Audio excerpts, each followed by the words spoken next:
All right, welcome to the Sae Bae cast number 220 with Bob Means. Bob, how are we doing today? I'm feeling pretty excited. Thank you for having me in. Yeah, my pleasure. This seems like a really fun discussion because it sounds like, just based in our DMs beforehand, it sounds like you do have some sort of design philosophy that you want to share with us today. And I'm really excited for these kind of things. So I want you to kind of just pace it how you would pace it. But before we get into the meat of everything, I want to kind of have an introduction of who you are as a player. I don't want to overdo the introduction, but basically, like I think most of us have been playing RuneScape for years now. I actually started playing like in '06, '07, the original RuneScape 2. Like most of us, I quit right after EOC.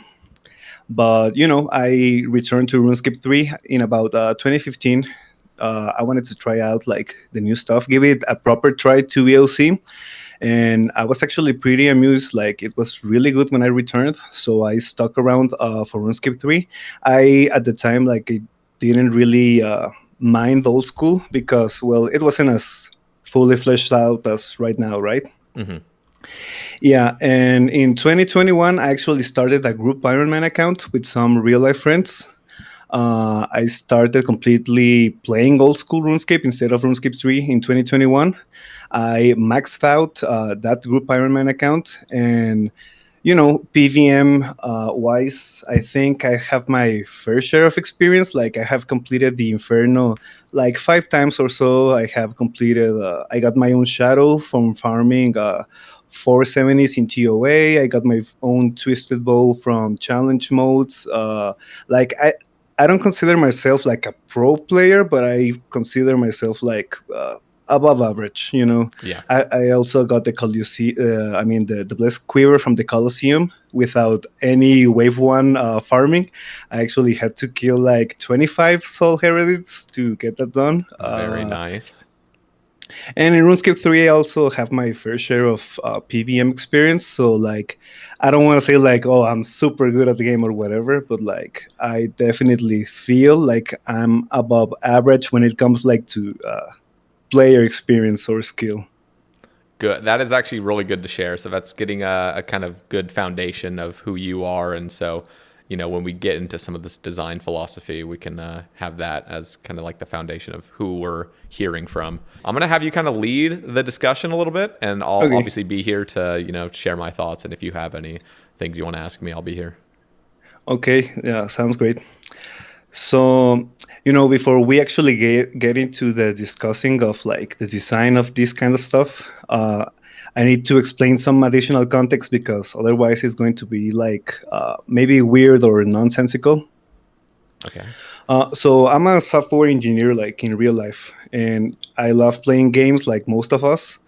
And I actually wanted to transition into a game designer position, but like personally I think it's really tough to find some good info on good game design because I think like a lot of the info that is on the internet is very, how would I say it, like very based on personal experiences rather than something a little bit more established or objective, right? Mm, Like I mean, just an example, like I have found a lot of game design info from people from very successful games, and like some of their info sometimes boils down to like, oh, just have a good idea and then get lucky and have like a million players play your game, and that's how I found good game design. But like that doesn't actually teach you what's good game design about, right? yeah. So, like, most of the things I want to talk about are based on a series of books. Like, none of what I'm about to say is my original thought.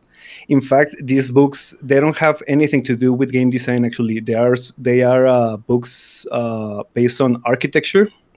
Mm, And if there are any software engineers listening, this architect that wrote the books, he was so like his ideas were so prominent. He wrote one book in the 70s called Pattern Language. That's the name of the book. And this book on architecture was so successful, like there were some dudes in the software engineer field that took this architecture book and invented, based on that architecture book, they invented design patterns, which is like a pretty huge deal in software design, in software programming. So like this architect has had some like actual consequences in the software field. So I mean, I'm overextending a little bit, but like the point I'm trying to make is like all of these ideas come from those series of books of architecture. If anyone's interested, like I can lead you the way if you want to read to know more about this. But like none of this is my own original idea. I just like taken these ideas from the architecture books and applied them to game design, right? Cool. Yeah, I'm actually really intrigued by this. This is really interesting to have taken it from architecture. I don't know how this is gonna lead into gaming, but I'm excited. Yeah, it's gonna get intriguing. Okay, so I'm going to start talking a little bit, just a little bit, about these ideas from an architectural point. Then we're going to start getting into gaming, and then we're going to start applying like this kind of stuff into RuneScape. Because if I just like spit it out as it is, like it's not gonna make any sense, right? Yeah. Okay. So to start things off, I want to start by saying that we as people, we have this, let's say, skill or capability to, how would I say, it? Uh, when you're in a place like in a building that is nice to be in, it has nice lighting, it's calm, like it makes you feel at peace. We as humans, we can obviously sense that sort of thing, but also very interesting. We can compare buildings and make like some sort of objective assessment when we compare buildings on which one makes you feel like more at ease, more at inner peace, calm, which one makes you feel more alive, right? Mm. Like for example, I'm going to make a drastic comparison just to get the point made. Like for example, if you would ask like any person right now in the street, if you would consider like an elementary school more alive than the state penitentiary or some sort of thing like that, I think like most people would say the school is more alive, like it Yeah. feels Yeah. more alive. Yeah. And that's something that we as human beings are able to make that type of assessments. And actually, when I was reading this type of stuff, like it came to me like we also can make this type of assessments into games.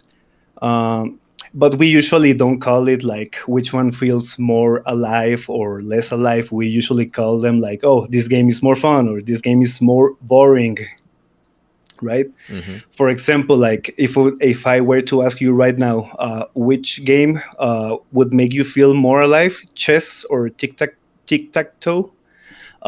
Which one would you choose? Chess. Yeah, that's correct. But why?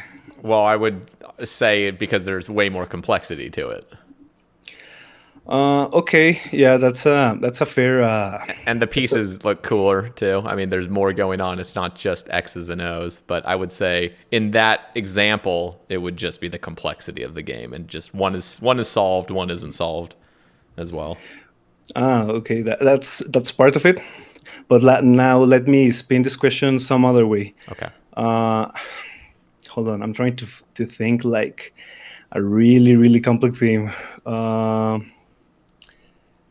Okay, so maybe like, have you ever played Dungeons and Dragons? I haven't, but I definitely know about it. Okay, just from what you know about D&D, Hmm. the same question: which game do you feel makes you feel more alive, chess or D&D? If you're saying alive, I would definitely say D&D. There's obviously just a lot more going on. I mean, now we're just compared to tic tac toe to chess. There's interesting pieces with chess, but now you go to D&D, and again, I've never played it, so I don't know exactly what's going on. But there seems to be many more routes to take. At least maybe further along in the game, there's more options to take. However, I guess with chess, I mean that could be argued the same thing as well. But I feel like the aliveness of the game is definitely more on D&D's side. Okay, that's a fair assessment. I would actually wouldn't know how to answer that question myself because I also haven't played D&D like maybe one or twice. So let me ask you though. I mean, what do you mean by alive? Do you just mean just like you were just saying, compared the elementary school to state penitentiary? I mean, when I'm thinking alive, I'm just thinking of something where there's there's more visual stimulus. There's more to think about. You're not feeling as depressed about being in the Yeah, place. yeah, yeah. And so with a game like chess versus D&D, I can imagine just the fact that there's imagery and stuff and more, just scenery. I'm imagining with D&D, that's just going to feel more alive than chess, which is a simple board that never changes except for the pieces.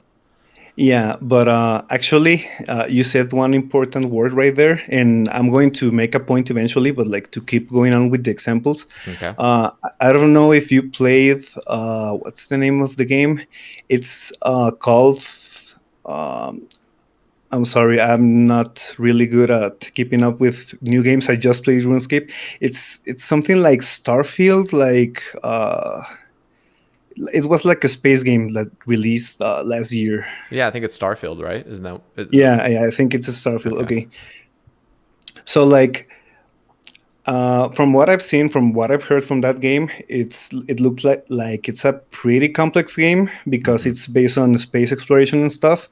But like a lot of people, I read complaints online like it was too empty of a world, like there wasn't much to do. Mm, But like going back to the word you just said a couple seconds ago, scenery, like the scenery is gorgeous, right? Because you're like in intergalactic travel space sort of stuff. So like the scenery isn't really what makes the game feel alive, right? Because this game has some beautiful scenery and people just like didn't dig the game that much. mm. There Yeah, was so also it's not. probably I think with Starfield as well. I think there was so many so much higher expectations. I think what they had promised, they just didn't end up delivering. I think they had said, there would be. I can't remember because I haven't played it, but I know my brother played it and he was getting really bored. He was just traveling to like these empty planets and there's nothing to do. And I think they also had a promise of like you could meet other people flying around, and it ended up just being kind of a single player adventure. To what you weren't able to actually meet up with like your friends on planets or something like that. Oh, I think you used just the exact word like I was looking for. You just said it like it feels empty, right? Like it Mm-hmm. felt empty, like there was nothing to do. Or in other words, it feels like kind of dead, doesn't it? Mm-hmm. Like it doesn't feel like it's an alive world. Like it feels like I don't know some sort of empty box or whatever. It doesn't feel like you're in actual outer space, which is alive and full of stuff and adventure and unknown things. Like it just feels like you're exploring an empty box. It Yep. feels that, right? And going back a little bit, like I said, we humans can make these type of assessments. We usually in games call them fun or boring. I'm trying to change the language right now into alive or less alive. I don't like using the word dead. I prefer using less alive. Okay. But okay, I'm going to come into like the actual meat of the philosophy, and then how is this is going to turn into RuneScape. Okay. So, like I just told you a few moments ago, like there are games that feel alive. You just made that assessment yourself. You told me that you felt chess was more alive than tic tac toe, and then you told me you felt D&D felt more alive than chess. So we can make that kind of assessment. But what is it really that makes us like say something is more alive than some other thing? And that's like the question, like, what is it exactly that makes something feel more alive than some other stuff? And the answer to that is something called it's called the generative nature of stuff. I want to make a small parenthesis here. Like the books were written in the 80s. Generative is the word that it uses from the books. Because of modern AI, generative AI, whatever. Hmm. It's not related to anything to that. It's just an unfortunate coincidence. Their name are similar, but it's because of the generative nature of things that things feel alive. You know, if you say chess feels more alive than tic tac toe, that's probably because chess is more generative than tic tac toe. Mm. The same with D&D. You could say that it's more generative than chess. We're not saying that chess isn't generative because it's certainly generative, but D&D probably is a bit more generative than chess, and this is why it probably feels more alive to as a game. Interesting. I'm still curious, so I want you to keep going, Yeah. because Okay. again, like the D&D example. First off, it's for me, it's a tough example because I don't know much about it. The only thing I'm basing it off of is just mainly there's just it seems like scenery can change, and it seems like just I don't know. I keep wanting to say that the game can be played out so much differently, but that's actually not the case. Chess becomes, I mean, it's an unsolved game because there's just so much complexity. It pretty much immediately, like after the first like 20 moves, it's just like okay, every single game is different now. Yeah, and exactly that is part of the generative nature. In fact, I'm going to talk really briefly because how do you define something that is generative or something that isn't generative? Well, there are like three laws. The book doesn't call them exactly laws, but I think we should call them laws. The laws of generative nature, and things that like have these three laws. They are usually generative in nature, right?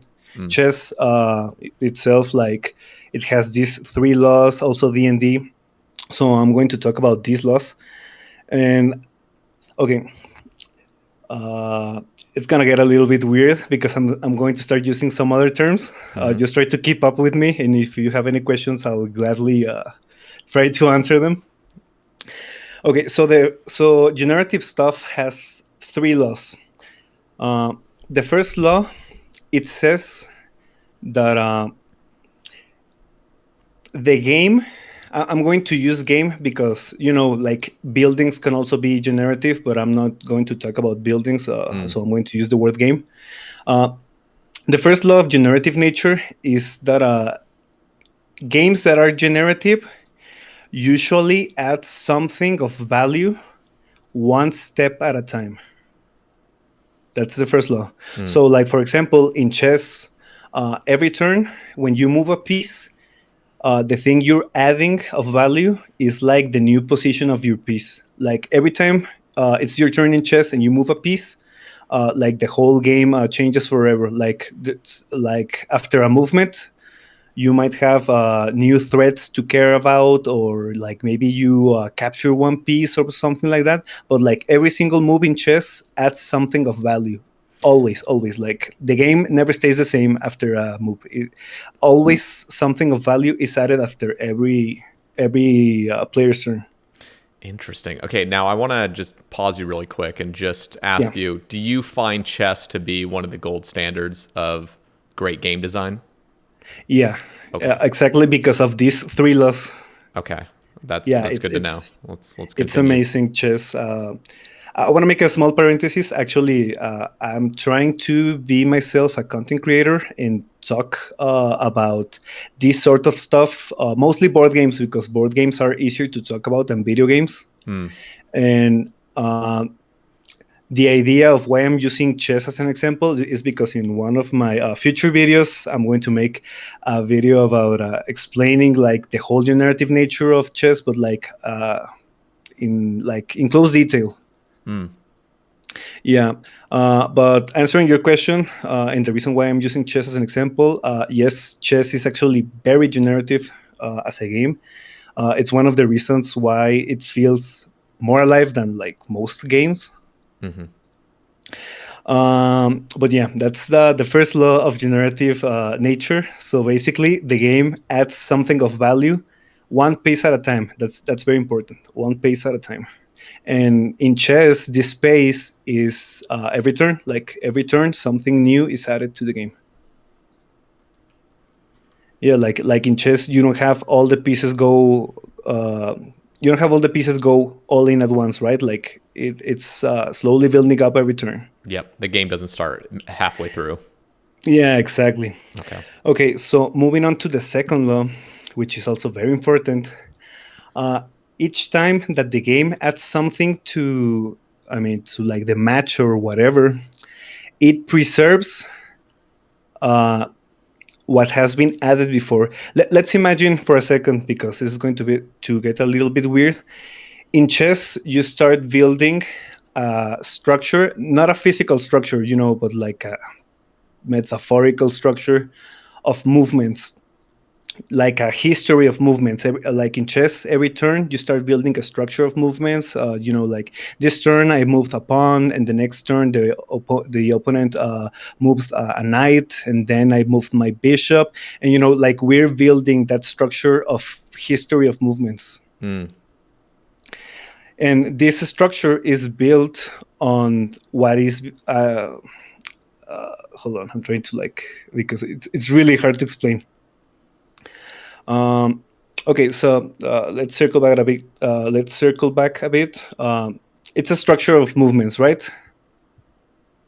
So every time in chess you move a piece, uh, the piece you're moving has to respect what has come before, if that makes sense to you. Hmm. Like, for example, in chess, I cannot capture a piece like a pawn. I cannot capture a pawn if I didn't strategically position myself to capture it in a previous turn, Mm. right? Because that would be, people would say it's an unfair move if I, for example, could capture a piece that is not within my range, for example. People would call that unfair, but in generative terms, that would like destroy the history of moves you're generating. Yeah, so for example, if I have a pawn and I move a pawn forward 2 spaces, and then you out of a sudden capture it with some piece that isn't even like within its range, you would say, "Oh man, that's very unfair. Like I don't like this game. That's an unfair mechanic, whatever." Yeah. But like in generative natures, like it wouldn't respect the structure of movements that the chess match is building, because every turn you move a piece, you generate like a history of movements, and what you have available to move sort of has to respect that has been moved before. Like you just can't play a piece because you want to. Like it needs to be like in range because you moved it in a turn prior or something like that. Like you just can make a magical place out of the air.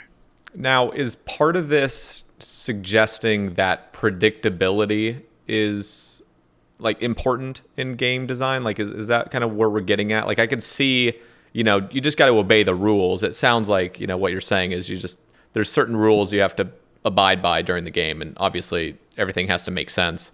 But it sounds as well like there's an element of like predictability that goes a long way. Like, knowing there can't, like, your opponent couldn't just move something that's completely unpredictable and you're like, okay, what is going on now? Like everything is somewhat predictable. Not predictable. Let me try an example, like in actual RuneScape terms, to Okay. try to get my point across.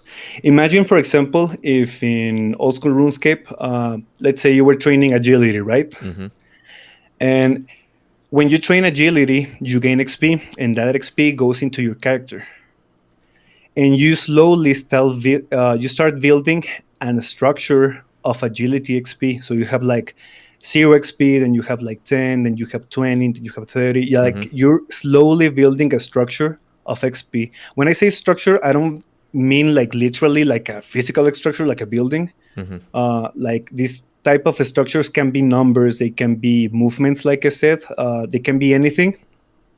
But for example, you train agility, you start gaining XP, and then you start like building a structure of experience. and then like when you reach 83 experience, you get to level 2, and you also start building a structure of levels. So now you're level 2, then you're level 3, then you're level 4, and you start building a structure of XP and also a structure of levels. And that sounds like the first law, though. I thought we moved on to the second one. Yeah, exactly. That's a very interesting remark. Exactly, because every time RuneScape is adding something of value, one pace at a time, you do one action, you get added into your account XP, right? Mm-hmm. But the second law tells us that whatever is being added has to respect what has been added before. It has to respect the structure. Imagine, for example, if in agility, let's say, for example, you fail whatever rooftop obstacle, whatever you fail, Mm-hmm. and you hit your head, your character hits your head, and you get deleted 2k XP. Sounds like Dead Man. And I was actually going to talk about Deadman later on, Yeah. because Deadman destroys the structure of XP. Like, you would get PK'd and your structure of experience and levels you would build just gone. Yeah. And a lot of people on Reddit and whatever, like people that aren't very good PKers, including myself, they would like, oh man, this mode sucks. Like, I don't like playing this mode. It's Yeah. unfair. But like in generative terms, like it destroys the structure of experience. Your character starts building a structure of experience, and then it suddenly gets deleted because I don't know, something. Mm. So like RuneScape wouldn't be generative in nature if there was a way you could destroy this structure of experience. If there was some way to lose experience, that would not be generative because it doesn't respect the structure of experience you're currently building. Okay. Yeah, I know it's a little bit hard to understand, but I'm as just we I'm get kind of into, waiting for like everything to kind of build up so it all kind of makes sense. But I can get down with that. yeah, it's going to get clearer as we progress and start talking about more skills and rating and stuff. Okay. And the third law, and this is something you have already mentioned, this is actually the third law of generative nature. The third law specifies that there is no strict design. There is like no final form that needs to be fulfilled or abided or completed. So, like for example, in chess, the rules of chess are like very clear. You win by performing a checkmate on the opponent's king, but you can do a checkmate in basically an infinite like number of ways you can do a checkmate. Like Mm. it's and you mentioned earlier that it was what do you say? How do you say it? Like there was complexity. Like it wasn't a solved game. Yeah. Yeah. Yep. Yeah, and that's exactly the third law. Like because there is no strict design, it feels more alive. And in game terms, it feels more alive because like you have a lot of options. Like the game probably won't be played the same ever again. Like every match probably is going to be unique just because of the sheer amount of options you have. And like in some sort of way, like RuneScape is similar. Like because there is no right way to play RuneScape. Like people have been making up ways to play this game for years now. Chunk locked accounts, Iron Man accounts, Mm-hmm. whatever, because that's sort of like the beauty of the generative nature of RuneScape. Like there is no set way of how it's meant to be played. So like because there's no free, I mean, sorry, the other way around, because there's no strict design to be fulfilled in RuneScape or in chess, because players can play however they want. That makes it feel more alive than things that have to meet like a strict design. I mean, like for example, let's go back to tic-tac-toe. Like you have to basically match three in vertical, Mm-hmm. horizontal, or diagonal line, and that's pretty much it. Like there's no other way to win the game. Like it's very limited on how you can win. But like compared to chess, like chess you have to make a checkmate, but like checkmates there's like an infinite way to make checkmates. And the fun part about chess is that you can make a checkmate with pretty much every piece. Like you can even make a checkmate with a pawn. Yep. and people might, like they might actually applaud you for doing that because it's very hard. Yeah. Uh, but like in general terms, because I don't want to overextend, like the three laws, these are basically the three things that make something generative. So that they add something of value. This is very important. It has to add something interesting or valuable to the game. It has to respect this structure, and it doesn't have like a strict design that needs to be followed or fulfilled or complete or whatever. Now, I definitely want to just already jump in and start asking you examples in game of what great PVM examples or great PVM encounters follow these follow these laws. But it sounds like you kind of want to build into that through skilling first and then get to PVM. Is that correct? Yeah, yeah. Okay. I actually wanted to talk about everyone's favorite skill on Reddit, firemaking. When people Actually, talk about, I wouldn't actually. I'm not so certain that's. I think you're being sarcastic, but I think actually a lot of people like fire making at this point now, just because of Winter Todd. But go ahead. I get what you're saying.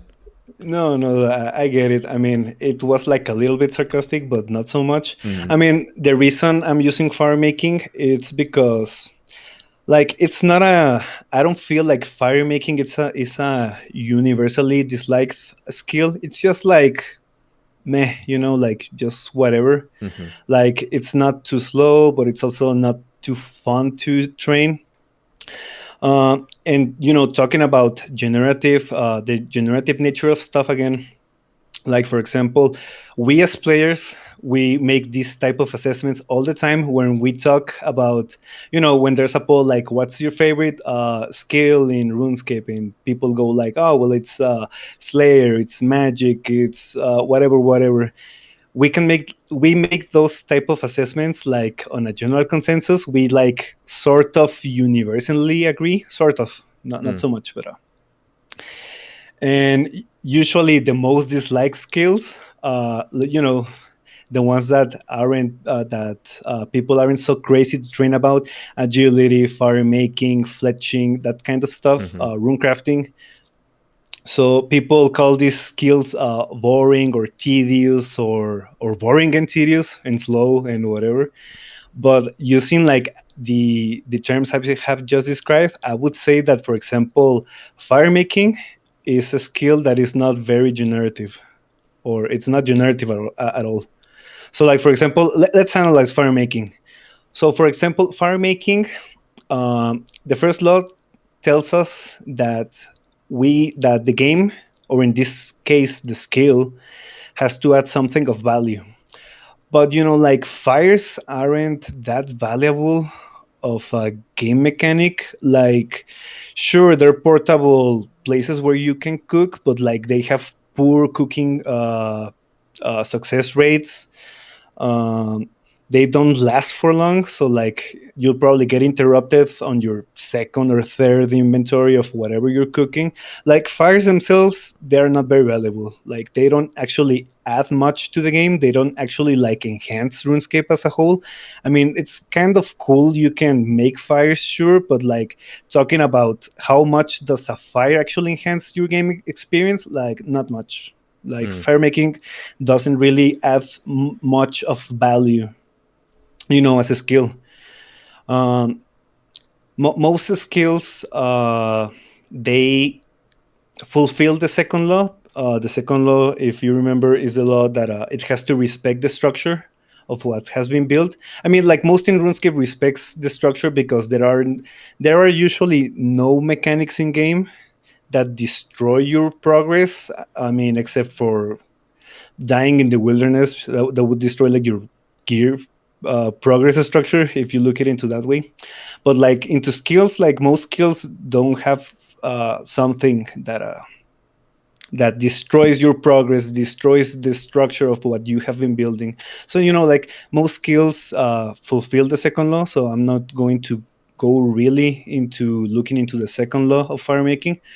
But talking about the third law, for example, fire making, there are basically two ways to train it.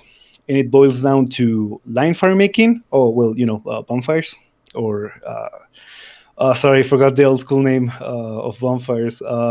Foresters. Campfires or whatever. Yeah, Yeah. campfire, exactly. Yeah. So basically, two ways, which is line fire making or campfires or winter dawn. Mm. That's basically it. And it's a pretty strict design, if you ask me, because there are only two options. You either add a log to a fire, or you do the skilling minigame boss, and that's it.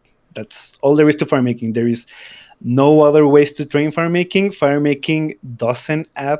I mean, fire making doesn't tie in to other skills besides cooking, and like maybe Herbler if you take into account the ashes for serums, that type of potion. But like if we look at fire making and we look at like these three laws, like fire making isn't very generative. Like it doesn't have much of value to the game. It's a very strict design it has to follow so you can train it.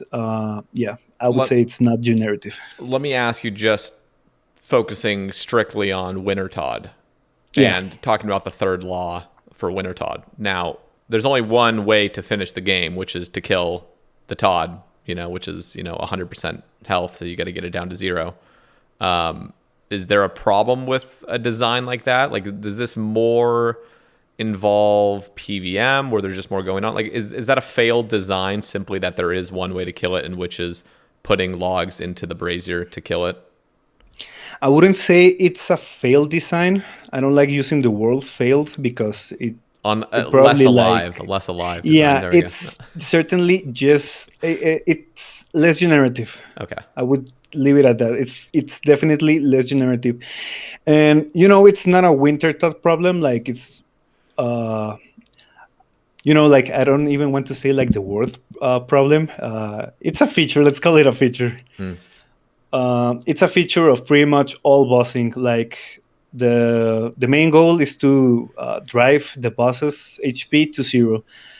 Like I'm trying to think right now if there's like some sort of an instance of the game where you have to encounter something and you can win by not necessarily killing it. I'm trying to think hard. I'm just thinking of Wooks on the first Deadman mode, where he won by just unnoting his food at files. That was Oh, I like, think that's an unintended. yeah, for sure. Yeah, it was certainly unintended that Wooks could do that. But actually, I think that's generative, right? Because Yeah. Wooks won following not a strict design, which is like killing the other. I mean, like in the end of Deathman, like the winner is the last one who is standing, Hmm. and Wooks was the last one by thinking out of the box, right? And that thinking out of the box was something that was not adhered to like a strict design per Hmm. se. So yeah, I would definitely call Wooks winning a DMM generative, especially in the third law. Yeah, exactly. Nice. Wooks did win.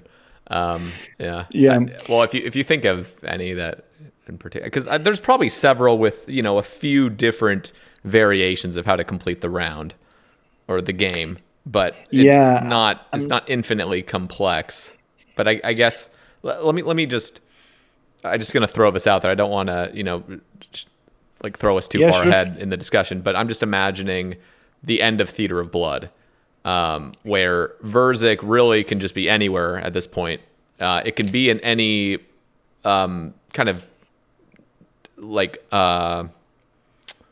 period in its how do I say it? Like not phase because it's in its final phase, but there's these other phases that go on where it could summon those yellows that you need to stand on, or it can be in the Yeah. middle summoning webs, or it can be doing whatever, summoning more crabs. But you can kill it at any point. There isn't this final thing where it needs to be at a certain destination and then you kill it. It seems like it can just be done whenever, but ultimately it really is just swiping at it the last time, which sounds somewhat similar to chess, where ultimately, yes, there's infinite variations to end this, but ultimately it's the king that needs to get checkmated. Yeah, exactly. Actually, yeah, I was going to at some point get into more detail about rates because uh, I'm not going to get into it right now because I want to like fully talk about rates later on. But just briefly addressing your point, Theater of Blood as a raid, I mean, when compared to the other two raids, is actually a lot more generative than the other two raids. And it pains me to say that because personally, my favorite raid is TOA. I Oh no. love TOA. It's my favorite raid. I love it. But I mean, just comparing Versic, the final phase, to like the final phase. Well, not the final phase, but like the third phase of Wardens. Hmm. You just said it, like in Versic, there's a lot of stuff going on, but you aren't like strictly adhered to something. Like you can handle webs the way you want. You can handle yellows the way you want. You can't. I mean, obviously within the limitations of the game that you have Yeah. to run inside a room and whatever and stuff. But like for example, in the third phase of Wardens, it's right left center always. Yep. Always that's the order you have to do it in. And if you do it in another way, you're dead. If you don't follow the strict design of the third phase, you're dead. You cannot solve that fight doing anything else than solving the way it has been designed. There is no freedom of design. There is no freedom of movement. There, you either move as the warden is telling you to move, or you die. Now, is that necessarily a problem? I mean, there are other ways besides just, it's not just three distinct tiles you're moving to. You can go up and down, and you can also do, I've seen people do the blowpipe walk where you're just constantly in that the middle of the room where that's where, like, there's two ticks between, or I guess there's a tick between each hitting. So there is a little bit of freedom, but ultimately I see what you're Yeah. saying. Is that No, no. too restrictive though? I would say it's very restrictive. Okay. I would say, I don't know if you have ever read comments on Reddit or YouTube or whatever, when people bash on TOA because they don't find it fun or whatever. Like, I think part of what contributes to this feeling is because it's you don't have a lot of freedom in the. Yes, there are some cool tricks you can do, which kind of bound into the third law. Like for example, the skullscape of insanity. Like Mm-hmm. you don't do any of the skulls, and then you click when they explode, and you evade completely the one hit KO. Yep. That's pretty generative, in my opinion. That's pretty cool. I'm glad they actually kept that in because it gives you like more freedom in case you mess up and whatever. But like at the core of the third phase of the Wardens, you don't have a lot going on. I Yep. mean, like, sure, there's some stuff that you mentioned that you can definitely do, but like at the end of the day, I think it's very restrictive. Like, it almost feels like the game is forcing you to do it this way, or you don't play the game. So I want to just throw out, just because I'm thinking of this, I want the audience to kind of see where I'm looking at this. I'm imagining Verzik P2, which is all Verzik is doing is on a 4-tick timer throwing balls at you. And then there's the occasional static, shocky thing that goes around, the occasional crabs that spawn. But ultimately, you can be whatever the fuck you want. I mean, you can start shadowing it from across the room if you wanted to. And you don't Yeah. need to attack it at a certain interval. And you can be wherever you want in the room.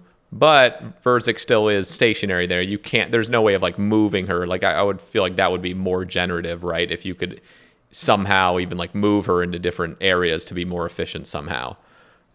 So Yeah. just the extra freedom is what's important here. Because okay, I'm kind of getting it. Yeah, and actually, I want to add a little bit more before Okay. we go back into the scaling part Yeah. of generative stuff. But like for example, let's take into account the green ball of Berserk. So basically, the mechanic is you. I mean, the intended way of solving it, as Jagex coded it, is you have to pass it around your teammates, Mm-hmm. or you get hit a big chunk of your health, right? Yep. And it's actually pretty cool that you have like two ways of solving it. You can either like actually pass it into your teammates, or you can just like take the damage and be done with the mechanic. You can solve it in two different ways. Like, it's not very strict, but some of part of the magic of why I think RuneScape is so special, like the combat is so special, there are like additional ways, additional tools that the game offers you to deal with these mechanics. I'm not entirely sure because I'm gonna be honest, I have never done hard mode theater, but I read somewhere in the wiki or Reddit, in the wiki or Reddit, and I'm not sure if it's true because I haven't seen it myself, but apparently you can time your redemption to proc as it hits you, and you won't die if you get hit by the green ball. That's Yep. what I read. Yeah, I'm no, not that's sure if it works out. it does. I mean, at least what I've seen with normal Tob, I've seen a cold one do it, and if it's different in hard mode, I'm actually not too sure what the differences of the green ball mechanic are. But regardless, I've definitely seen Port Gazar do some strange ass like cat mechanic where he like interacts with his cat and somehow evades it. But that's a bit convoluted, but I know for a fact there's a way to evade both. I've seen a cold one do it a million times, do the redemption tech. So yeah. Exactly. And like that kind of stuff like gives you like an additional layer of freedom. Like you can tank it with full health, you can share it, or you can do this pretty advanced mechanic to like completely nullify the damage. And that's kind of part of why these mechanics also feel like more alive. Like as far as I know, like there's no way to do something like this in TOA. As far as I know, like for example, the floor slam, the wardens do. I'm not aware of any mechanic when you can just redemption that kind of stuff. Like you just die if you try something like that. And that sort of stuff, it like adds into the strict design of TOA. It's why it feels less fun, more tedious, more whatever as I call it. It feels less alive, it's less generative than Theater of Blood, because Theater of Blood gives you freedom to do this kind of stuff if you have the skill, right? So like it's giving you like a toolbox of things you can do to deal with certain mechanics. And I mean, I think that's part of why it's so fun, because there's different ways you can deal with that sort of stuff. But if you want, I can go deeper into this when we touch raids.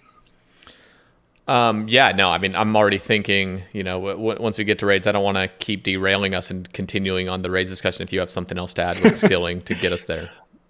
No, I mean, I don't have all that much to say about skilling. I mean, we just talked about Firemaking, right? Yeah, I'll just jump in really quick because I want to talk about another room where people don't generally like it, which is Baba.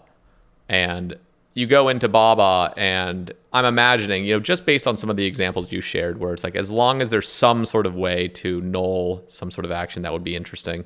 I'm just imagining when you're forced down to the very bottom row and then you have to do the dodging the boulders. What if there was a way to be tick perfect and, stand in a certain pattern or something, or even use like a ring of stone or something that's going to nullify you getting shoved down, so you could basically skip the boulders every time. I mean, in my head, like, that sounds cool. It sounds like there's now another option. You don't have to engage with the mechanic with the boulders. But then I think, something has to be difficult enough for that to like be like an acceptable strategy. Like, because I could see, let's just imagine the Ring of Stone glitched you and just kept you stationary, and then you could just bypass the boulders every time. I mean, everyone would be bringing in a Ring of Stone or whatnot at that point. And then Jagex would be like, well, we tried to come out with this mechanic that's, we thought would be interesting. You have to shoot these boulders, but now you don't have to. So should we patch it or whatnot? Like, where would you... Let's just imagine you were the game designer. I mean, would you accept that? Something as easy as that to bypass a mechanic that they kind of want you to be engaged with? In my head, I think, hell yeah. I mean, I love that Akka just has the butterfly method, which is still complex, but ultimately you don't have to deal with like any of the default mechanics in Akka, which is just really great. And you're bypassing all this bullshit that the game designers actually wanted you to participate in. But I think with Baba, if something becomes too easy, it's almost like, maybe this should be a little bit more difficult to engage with, so that, it's not just a matter of being tick perfect with a Ring of Stone. I don't know. Like, where would you say that's an acceptable thing to add, if that happened to be a part of Baba? No, I don't think that would be acceptable. It certainly sounds fun. I would definitely try that with my, newer friends when raiding. The reason I don't think that kind of stuff would be acceptable is because, let's imagine, for example, like this is a scenario where you can use a ring of stone to like bypass all the damage of the boulders and whatnot. Uh, so like the boulders themselves, they are a threat in the fight, right? Like you Hmm. have to deal with them or you die pretty much. Like in some sort of point, going back to the first law of generative nature, the value that boulders add to the game is a threat. If you, I mean, it doesn't sound like a lot of sense. Like, what do you mean? The thing of value that the boulder is adding is a threat, but like to make like the boss interesting or entertaining or not of boring as hell, there has to be like some sort of threat, right? Like you have to actually feel like you might get killed. If not, it's going to feel like you're just at crack and it's boring, whatever. Now, let me just throw in one thing before I let you continue, which is Yeah. imagine the Ring of Stone, if not executed tick perfectly, would actually guarantee that you get stomped by the first boulder because it would like let's just say there's a huge punishment for not executing it perfectly. So there is a risk to it. It's not like anybody is going to know the exact timing to do it, but if you mastered it, as long as you're paying attention, you could basically get it every single time. And then the rest of your teammates, let's just say you're doing team Toa, the rest of them would go flying down, but you could at least stop it because you would have used the Ring of Stone early to stop the mechanic. But again, let's just imagine if you fail it, if you're a tick early or a tick late, then something horrible happens, which is you getting bashed by the first boulder because your dude's stunned or something. Like, would you find that to be more of an appropriate thing just so it's a bit riskier? Because Yeah. I'm just imagining, we want some extra freedom. We don't want to feel obligated to perform this thing because, like you were saying, this isn't very generative of being forced into this thing, just like the skull skipping, or the skull mechanic. There is a way to skip to gain. It's not like you're, completely bypassing the mechanic. You still have to kill, some of the skulls. You don't actually have to. You could just wait there, but a lot of people just kill them and then But Yeah. the only thing they're doing is actually delaying the fight to get more points. This would actually be shortening the fight. I don't know. I'm just throwing stuff out there. What are your thoughts? Um, okay, so I'm going to address your second example in which there's a risk, and I'm going to tell you why. I still probably wouldn't be so much of a fan of that approach, but it definitely works out better than the first, which is completely nullifies. Hmm. And the reason is because with that sort of a strategy, like I said, the value that boulders bring into the fight, it's they're a threat. It brings danger. That's the value they bring to the fight. That's the reason they're there. They're there to pose as a threat, as a danger we have to deal with. That's their value. That's basically their reason to exist because they are threatening. And if there's a mechanic that basically uh, takes away that value, like suddenly the boulders have zero risk, they are zero threatening, like you cannot die to boulders because of this mechanic, then I would argue you shouldn't do that as a game designer because it's taking away the value of the boulders, right? Hmm. Like suddenly the boulders are pretty much inconsequential because you just can pop the ring and it's whatever, they don't matter. Yeah. Now, in your second example, the one where you have to execute it tick perfectly or Yep. you get bashed, it's a lot more approachable because it gives you a lot more freedom. And also, there's this window where if you perform it correctly, you don't get hit. But if you don't hit it, I mean, if you don't perform it correctly at the exact time it needs to be performed, then the value of the boulder, the threat, the danger, remains, and you get punished. You suffer the consequences because of a bad decision. It holds the value of the boulder. The Okay. value, like the boulder, is still threatening because of that type of mechanic because there's a risk associated to it.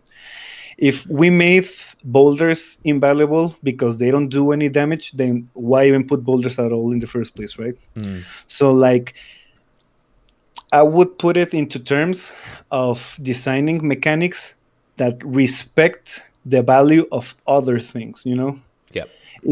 I mean, if you would be able to do that kind of stuff with a ring of stone and not get hit at all, and there's no risk, it takes away from all the, all the the risk, the excitement of dealing with the boulders, right? Mm-hmm. That's sort of why I'm partially against, but also partially in favor of redexing Baba, because like redexing trivializes the fight completely. Like if you do redex, there are basically no mechanics except for boulders. But like at the same time, redexing takes skill to perform. It's a lot slower DPS like if you redex than if you don't redex. So I don't like that the Bava mechanics are being that their value is being lessened. But like at the same time, I'm not so against it because it requires mechanical skill. It's slower. I think it sort of evens out. Okay. And I think that's pretty important, like maintaining the value of other things. That's what the whole second law of generative nature talks about. Like you need to respect the value of other things. You just can add something into the game and suddenly like it vaporizes the structure. It completely destroys the value of other things. Like it needs to respect it. Interesting. Have you done any Sarachnis? Yeah. What are your Yeah. thoughts on the evolution of Sarachnis? And for those that are curious of that, I'm certain you probably know about it. But back in the day, you were forced to get stuck in a web. Although there was the Ring of Stone tech, but just nobody knew about it except for Giga Chads, like not No Monkey, Port Kazard. He was the one that actually knew about it years back. But and then it became Ring of Stone tech, which you now can get out of webs freely, but you just got to click. And now it's Aranea boots, which completely bypass everything. It's a completely AFK fight.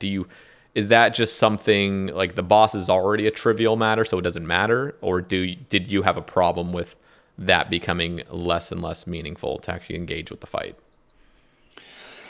Ooh, that's an interesting question, and I'm fearful if I answer incorrectly, I'm going to get deleted in the comments. Uh, like in my game designer mind, Yeah. uh, yeah, definitely. Like the new Araxor boots, they definitely trivialize the web mechanic, Yeah. so it takes away from the value of being stuck. But like at the same time, being stuck isn't that much of a valuable mechanic. Like it's not a very interesting mechanic. It's not like No, it's one of the oh, I'm worst. It's stuck, so definitely it's exciting. definitely one of the worst mechanics. But right before Aranea boots came out, they had Ring of Stone tech, which would Yeah. allow you to bypass it freely. You just had to still stay engaged. With Aranea, it's just you don't have to do anything. You just wait for the boss to die. Yeah, I think the official answer would be I don't mind it. It definitely like takes away uh, the value Mm-hmm. of the web mechanic, but like at the same time, being stuck in a web isn't that much of a valuable mechanic to begin with. Like you take it away, but like sure, like nothing of value was lost. Like being stuck in Well, a there web isn't was, fun. I mean, but again, I'm not talking about the first iteration. I'm talking about the second to the third, which was Ring of Stone was able to freely free you from webs whenever you wanted. Like it was just like you're never stuck in webs anyway, but you had to click your Ring of Stone. Now it is you don't click anything. You don't even have to be at your computer, and you're out of the web freely. So this isn't even about the web mechanic. This is about simply just nullifying all interaction with the boss. Like, is this and let me also, because I'll play devil's advocate with myself, which is, Yeah. Aranea boots are a high level boot to get. They might be expensive. They're going to hold some value because of it. Sarachnis isn't an end level boss, so it doesn't really matter. It's more about farming it, and people like AFK stuff, so there's value there. And I mean, because I'm not trying to say whether yes or no. I'm just basing off your system, or not your system. Let me make that very clear. This is not your system. You said you're Yeah. taking it from other. Yeah, But exactly. what you're talking about, the system that you're explaining right now, let me clarify that. This would be completely against it, right? Yeah, I mean, I wouldn't say like it's against it, but like it definitely like makes it less generative. Okay. Yeah, yeah, definitely like making the web completely trivial. I mean, it sort of goes like both ways because now the mechanic is less valuable because you can just bypass it. But like at the same time, the existence of these boots, they like increase the value of I mean they're dropped from RxSites, right? Yep. Like RxSites doesn't actually, yeah. So like the existence of these boots actually make the RxSites more attractive to kill. Yep. So like, yes, you're taking some of the value from the mechanic, but like at the same time, you're adding value to some other content in the game, which in this case would be RX sites. Okay. So like, I would say it sort of evens out. Okay. Yeah, I would say that it would make Sarachnis less generative because now it's trivialized the web. But like at the same time, I think it would make RX sites more generative because suddenly you have these boots that hold some value, and this drop makes RX sites killing worth more, right? They're more valuable also because of the boots. Let me steer away from this and talk about skilling again, and just ask you Yeah. what would you say follows the generative model the best out of any skilling method we've seen in old school? Do you have one like that's just the shining example? I would think, yeah, I was actually thinking about that the other day. I think the most generative skill, in my opinion, because I might be missing some stuff, but like as of right now, I think the most generative would be magic. Because magic, Let's you, well, here I'll let you continue, but I'm yeah. definitely curious on like traditional skills, so nothing combat related, but you can continue. Oh, okay. So nothing combat related. Yeah, I mean, I'd still love to hear your thoughts on Magic. I think I already know where you would go with that. Just how much freedom there really is to training. I mean, there's just a billion different things you can do, Yeah, yeah, exactly. That's and there's so one of much the reasons. interaction with other skills as well. It's crazy. Yeah. So, but if I didn't have to pick a combat skill to call the most generative, oh, that's an And interesting. even not even just skills necessarily, but I'm talking about skilling methods. Like, is there, because I don't know if you've touched Hunter Rumors. I still haven't, which is bizarre because I've Yeah, me made two new neither. accounts. But I can see so many people just loving Hunter Rumors. There's freedom in it. Just you think about Slayer. There's some freedom in setting up your block list. You can decide if you want to extend or lower a task. And again, it's kind of hard to follow this generative model exactly to the T, but you can kind of get the gist of it. But I also see a method, so not a skill as a whole, but a method like Sepulcher being really engaging, where not every single run is the same. In fact, pretty much no run is the same, just because of the yellows and the blues that are spawning. I don't know if you ran any Sepulcher, but that would be something I Yeah, would no. say. No, actually, I was going to go with Sepulcher, definitely.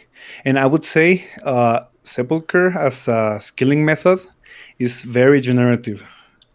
And I think this is the reason why people that have done Halo Sepulcher, they like it so much. They use words like, it's fun, it's engaging, it's whatever. But, using these terms again, I think it's very generative because let's think about it really quick.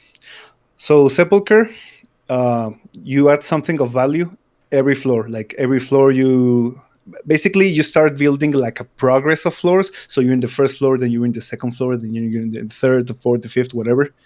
And even inside the floors, like you're constantly building a progress of obstacles. So like you get past the first one, then the second one, then the third, and you go into the second floor and whatever.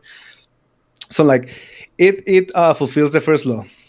And also, it's very interesting because, for example, traditional agility, when you fail a rooftop, you fail whatever obstacle, and all your progress gets deleted. Like you're back to the start of the course, and that doesn't quite respect the second law of generative nature. Like the structure of progress in an agility lab course, it gets deleted because you failed an obstacle.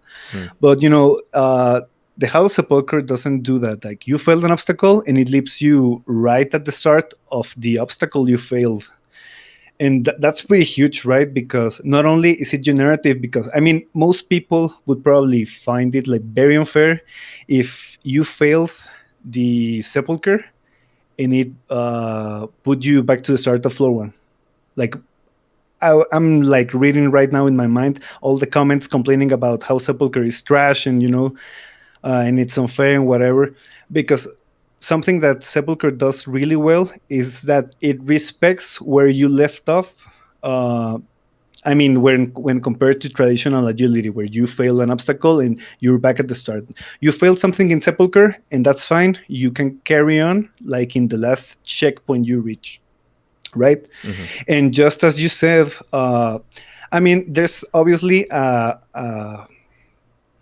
are 5 floors. Like it doesn't run infinitely, and like the amount of paths you can take is not infinite, because at the end of the day, like every floor has like 4 long corridors, and then it goes into 4 long corridors.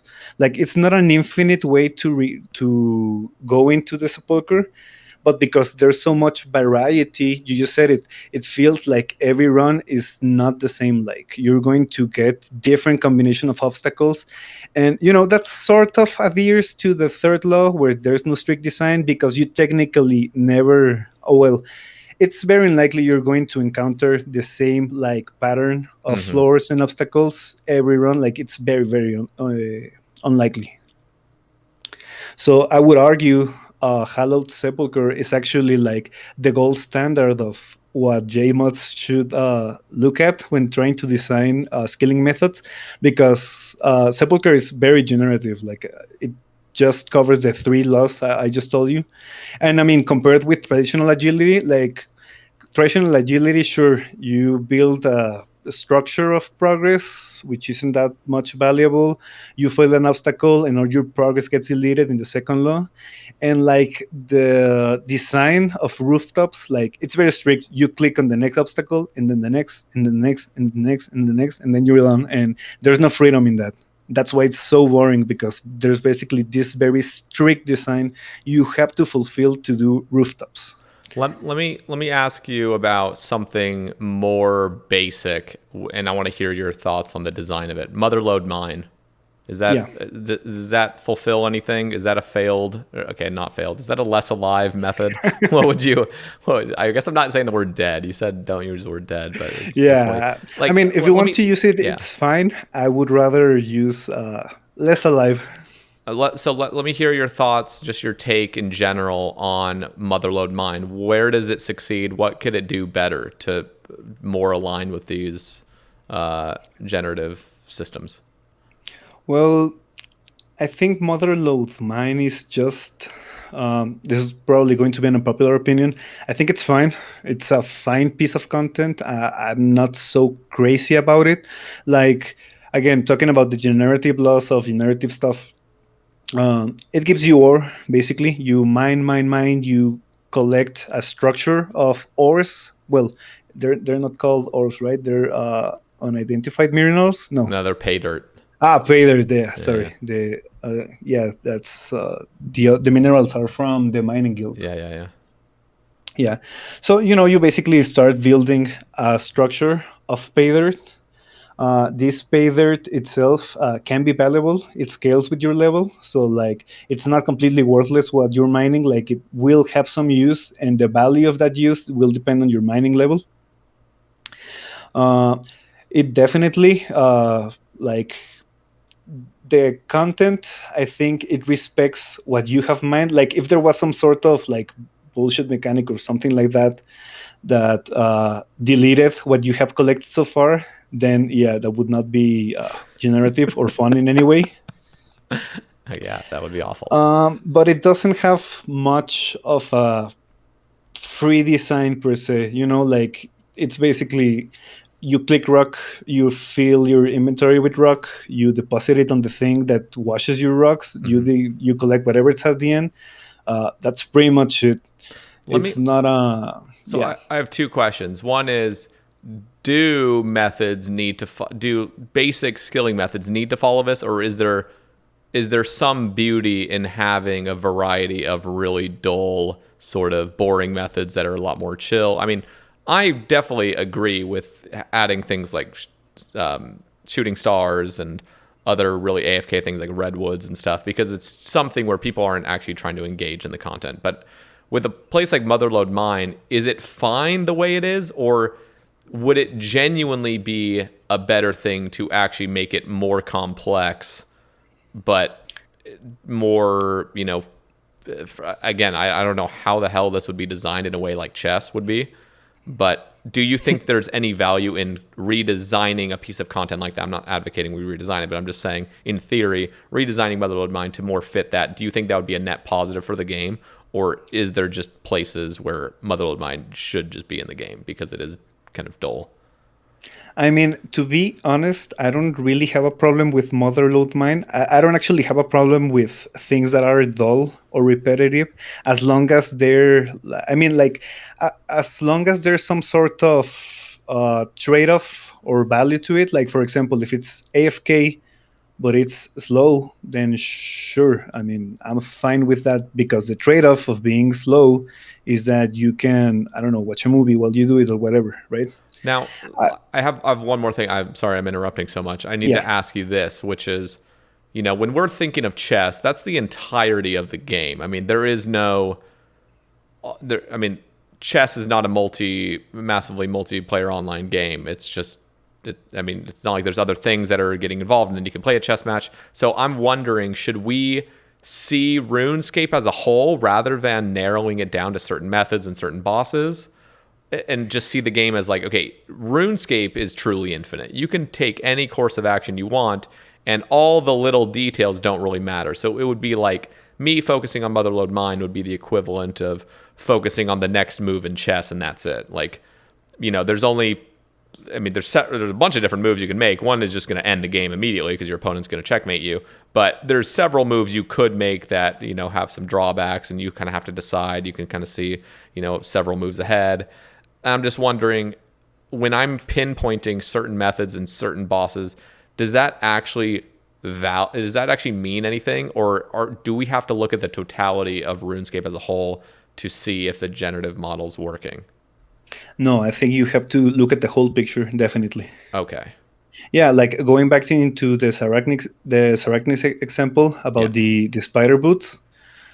So like it trivializes the mechanic, but looking at the whole picture of the game as a whole, these boots add some value to some new mobs. They make them more desirable to kill. So like at the end of the day, yes, it trivializes a mechanic, but it's gated between a 92 Slayer requirement if you're an Iron, or whatever they're valued at if you're a Mainscaper. It makes certain mobs more desirable to kill. Like, I see the boots as a net gain rather than something negative, because also at the end of the day, like, these boots, they can be helpful for newer players to try out Theory of Blood, for example. So like if they got wet or whatever, Mm-hmm. like they don't instantly die.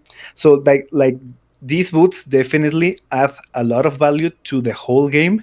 Yes, it's true that it trivializes mechanic at Saragnis, for example, but I think like it adds more value. It enhances the game more than it diminishes it, right? Okay. So like when you make these type of decisions, you definitely have to like look at the bigger picture. You just can't go like, oh well, yeah, this is generative. It fulfills its three laws, whatever. But like it trivializes the 99% of the game. No, that's not correct. Okay. Even if it's generative, no, you wouldn't do that. So I want to ask you now about raids in general. And Yeah.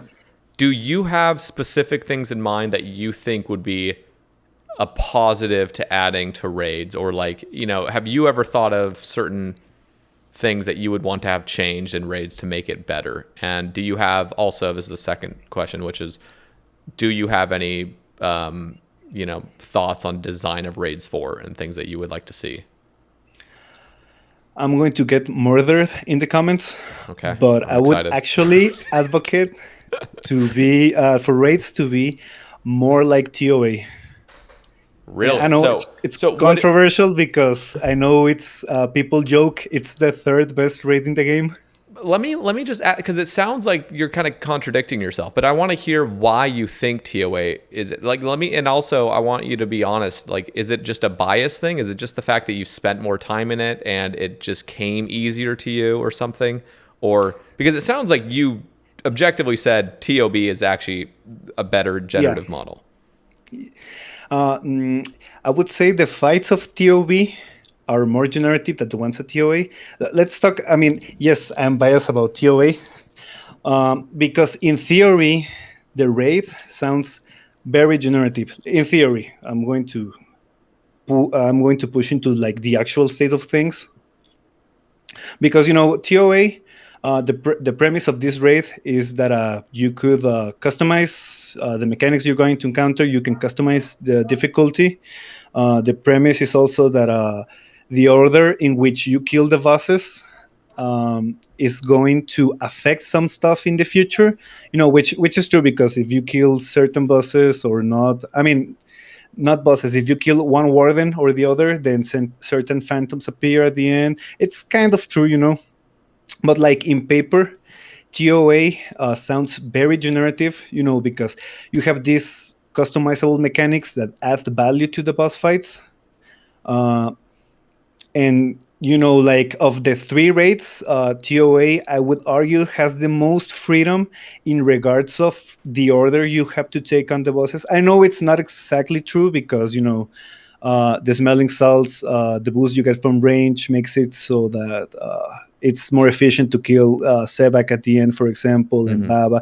And I know it's not exactly true, but like in paper, in theory, like at the actual, looking just at the actual premise of what the Wraith offered, it sounds very generative because you have these things of value you can add to your boss fights. They enhance the boss fight. They make it harder or more interesting per se. And there's also this freedom in which you can encounter these bosses. Like, for example, I mean, in Chambers of Serik, if you're doing challenge mode, you get the exact same layout every time. And not that not that that's a bad thing per se, but like it's a strict design. You're always going to encounter the same exact things in the exact same way. And I mean, in theory, right? This is in theory. In theory, TOA offers you that freedom to encounter any boss you want in any order you like. I'm saying this in theory because, like, in the actual state of things, that's not like actually true. Like, if Yeah, you yeah, encounter Aka first, you're going to have a very bad time. yeah. Yes, you will. I've tried that before. Um, and actually, that was one of the points I wanted to touch about TOA because, TOA. The problem I see with TOA, like in paper, it sounds generative for all the things I just said. You can add mechanics. These mechanics add value to the boss fights. They make the boss fight harder. They make the drop rates better. In theory, it sounds good, but like the actual invocations themselves, they don't add much of value. Like if you take a look, for example, at let's say Sebak, for example. So Sevak, the main thing of the boss is basically prayer switching. Like, yes, there's a lot more going on than just prayer switching, but like that's like the main mechanic of the boss. Like it throws a range projectile, you pray range. It throws a magic orb, you pray magic. That's pretty much like the whole thing.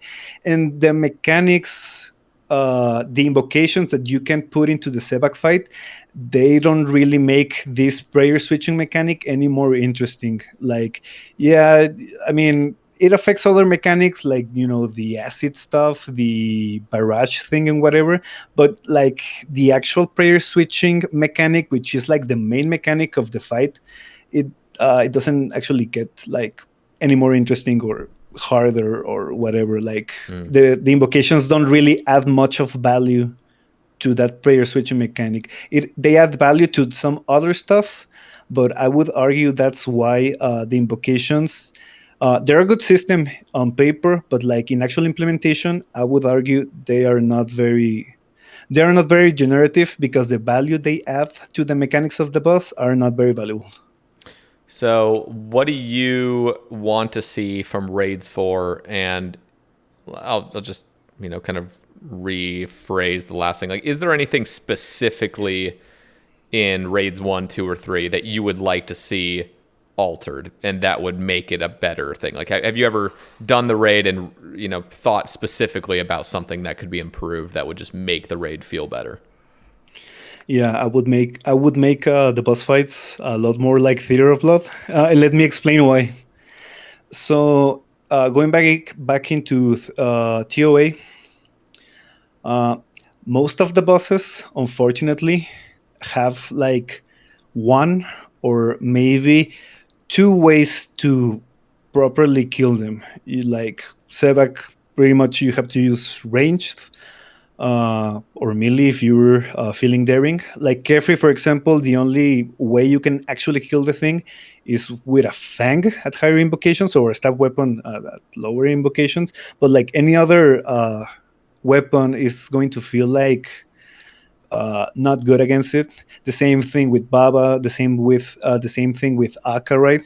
And Theater of Blood, like yes, slash weapons are obviously like the best option there, but for the sole reason that you can lower the defense of all the bosses. Well, not all the bosses, but like three of the bosses of the raid to zero. That gives you freedom into actually pick the weapon you want to choose. Like yes, like the scythe is obviously the best at most of the bosses, but you can use Soul Reaper Axe if you want. You can use a whip. You can use a salad blade. I mean, you can even range these bosses if you want. You can use Void and a blowpipe, and it's still going to be pretty good. And that sort of freedom, I think, is something that needs to be repeated again in a future raid, because I love TOA, but like looking at some of its flaws, like gear wise, it doesn't have much freedom. I think it's a very strict design that TOA has to fulfill in order to kill the bosses, and Theater of Blood does it a little bit more freely. It has a more freedom of design. You can use other weapons that aren't exactly like the best one available. Okay, I want to ask you. I mean, I'll ask you this, and then I want to see what else you want to touch on. If there's anything of value that you want to share. I want to ask, what is better, Inferno or Coliseum? Ooh, that's a good one. Um, Inferno or Coliseum? I mean, let me just ask you this. I'll do the Uno reverse what you did to me at the Okay. beginning, which is, what is more alive? When you said chess or tic tac toe, what's more alive, Coliseum or Inferno? Okay, let me think my answer a bit, because if I answer incorrectly, I'm going to get doxxed by the Inferno speedrun community. No. I think you already got murdered earlier, so you're already good. You're clear. You're in the clear now. yeah, probably I'm probably dead now because I said I prefer TOA. Um, that's honestly, I'm gonna say it. I think the Coliseum is more generative than the Inferno. And I'm not saying that the Inferno is not generative, because it's certainly generative as well. But I think the Colosseum is more generative just because of the whole. What was the name? The name of the invocations, like the The official name, like modifiers. the. The Yeah, like the modifiers. Yeah, modifiers. yeah. Yeah, exactly. The modifiers. I mean, just because of the sole existence of the modifiers, I would argue that the Colosseum is more generative. I mean, it has some sort of the same problem as TOA. As in paper, it sounds good. Like you have modifiers that are going to make each run technically unique, and these modifiers add value. Hmm. By value, I mean they add difficulty. They make things more interesting. They like change the rest of the Colosseum forever. In theory, it sounds great, but like there are some invocations in the Colosseum that aren't that great, like bees or whatever. Because it sounds like a little bit, and again, this could be incorrect, but it sounds like, when you were saying earlier about the second law during chess, if your opponent just played some move that's completely out of whack or just like super imbalanced in a way, Yeah, that would just be awful. And a lot of the time, at least pre patches with the Coliseum, I mean, you would just get a run that's like a run ender. I mean, it's not actually a run ender, but you just feel like you got fucked. Like, okay, really? Like, you're going to give me these three options for my modifiers? Like, really? So, in my head, I'm thinking what actually fulfills the generative nature is definitely going to be Inferno. But I also, there's just other things going on that I don't even think are necessarily covered in those three laws, which is just, you know, valuing the player's time for one, and they don't. You could, I think that's something of value to put into consideration, and then also just like being able to jump back in is a lot less daunting, and again, it's time related, but also the final fight of the Coliseum, the soul fight, is just Yeah. phenomenal. Like that, there's just Yeah. no, it's so intuitive, it feels good, and it's really tough at first. You got to get that pattern recognition down. But ultimately, I would still go with the Inferno just because it feels more like chess to me. And if that's kind I, of what we're placing as the gold standard, I would definitely say Inferno is going to get that. no, I understand, and I actually like if it comes down to like personal preference, I think I would also pick the Inferno over the Coliseum. But like personal preference and things being generative or not, they don't take into consideration what we prefer. Like for example, talking about the final boss fight or of both these encounters, right? Mm-hmm. So like for example, in the suck fight, the fight basically goes like you start the fight, either the shield goes left or right, and you have to follow it along all the fight. There's no more to it. Mm-hmm. That's pretty much it, right? And in the rage phase, you have to like stick closer to it. It changes things a little bit, but like the design is very strict, in my opinion. Mm-hmm. I would say it's a very strict design, the stock fight. Whereas in the Soul Herod fight, uh, it's a phenomenal fight because it has so many mechanics. It has so many ways you can deal with it. There's so much freedom on how to deal with stuff on the Soul fight. Um, like even the grapple mechanic, like I think it's one of my favorite mechanics of modern old school era boss design, because not only did it bring a new type of interaction into the game, which is interacting with your equipment, but also it rewards you if you do it perfectly. But if you do not do it perfectly, like it's okay, you don't take any damage, like that's fine. But it rewards you very handsomely if you do it correctly at the correct timing, right? Mm.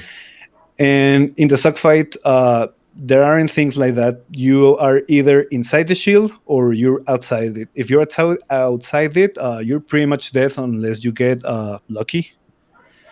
It's a lot more strict.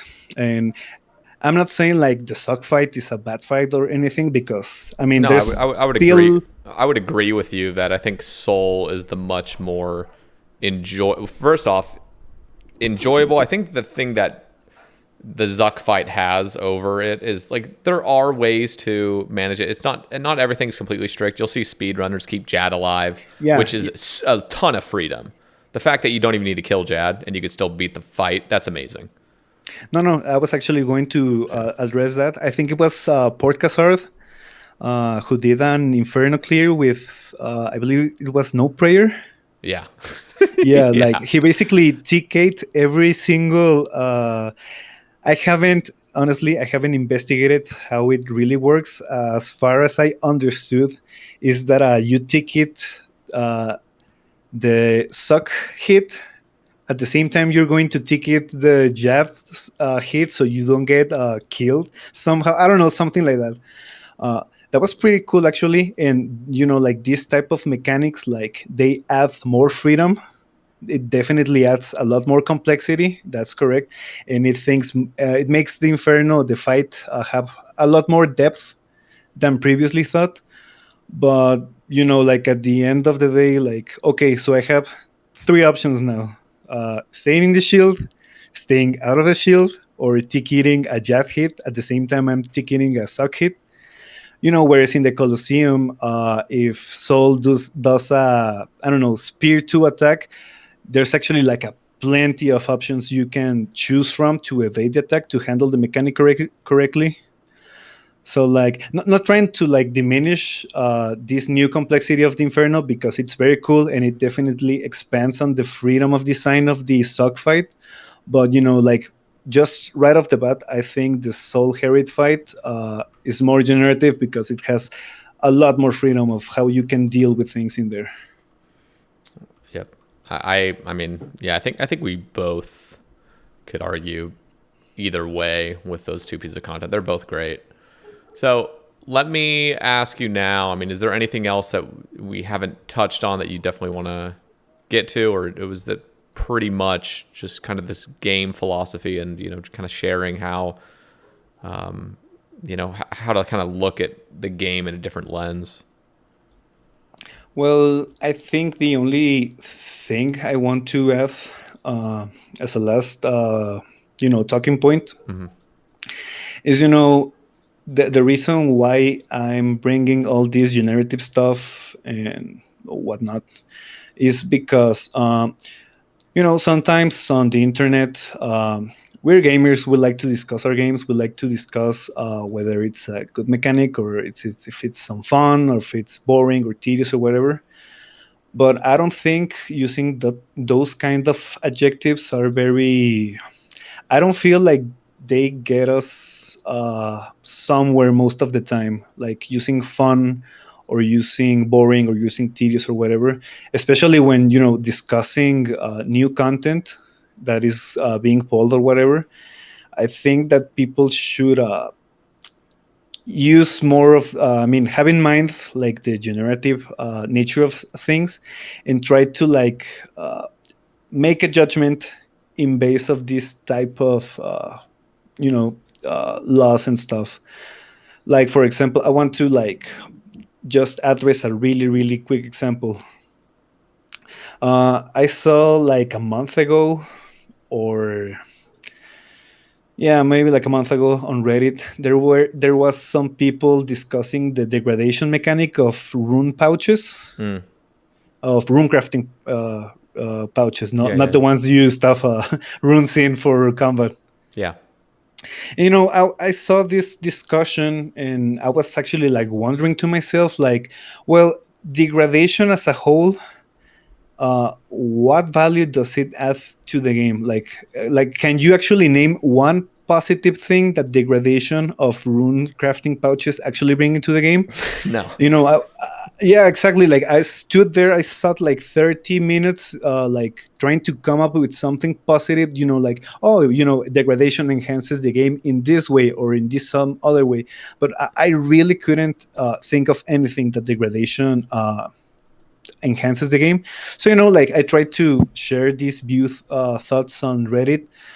Some people kind of agree, some people don't kind of agree, and I think it's important to keep in mind, like, whenever we're talking about game mechanics or possible rewards or whatever, to have in mind like the value of what these things bring into the game. Like, what's the actual value of an actual person spending his time developing this piece of content and putting it into the game? Like, is it being enhanced the game? Like, is it really enhancing something? Is the game better with this thing, or is it not better?